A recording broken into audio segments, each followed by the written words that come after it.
আসসালামু আলাইকুম এভরিওয়ান, কেমন আছেন সবাই?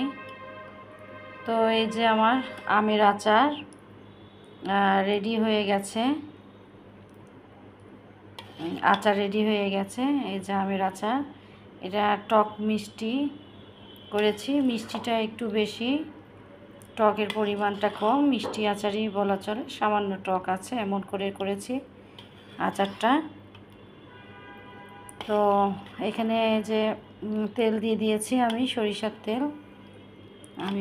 যেগুলো সরিষার তেল দেওয়া আছে। ঢাকাতে তো একদম রোদ পাওয়া যায় না, বারান্দাতে, আর চারিদিকে অনেক বালু। এর জন্য যে একটু রোদে দেব কি ছাদে দেব, ওই পরিবেশটাই নাই। যতটুকু পেরেছি করেছি। তো এখানে আমার দুই জায়গায় আচার আছে, একই আচার। এটা একই আচার, আমেরই মিষ্টি আর হলো হালকা টকের। আচারটা কিন্তু অনেক মজা হয়েছে, অনেক মজা হয়েছে। আর কালারটাও খুব সুন্দর আসছে, আচারের কালারটাও খুব সুন্দর আসছে। এই যে আমের পিসগুলো কিন্তু আমি বেশ বড় করে রেখেছি, একদম ছোট ছোট করি নাই। এই যে বড় বড় করে রেখেছি। আর হ্যাঁ, তেল দিয়ে দিয়েছি। আমি পরে বয়মে কিংবা অন্য একটা পাত্রে রেখে দেব। আমার আচার নষ্ট হয় না কোনো সময়।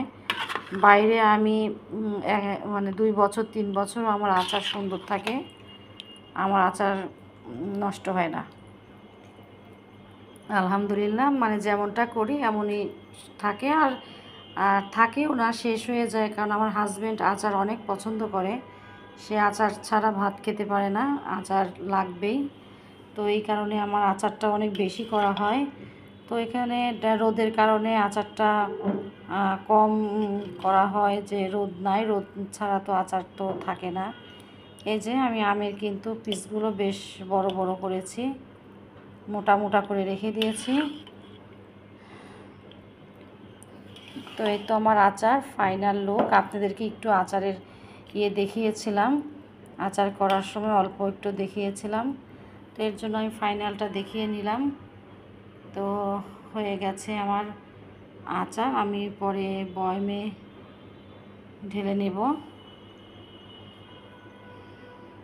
তো আপনারা আমের আচার করেছেন নাকি এবছরে জানাবেন, আচার আপনাদের করা হয়েছে নাকি জানাবেন।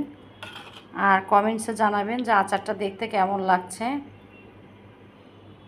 কমেন্টসে জানাবেন আচারটা দেখতে কেমন লাগছে। খেতে কিন্তু অনেক মজা হয়েছিল। ঠিক আছে, আল্লাহ হাফেজ।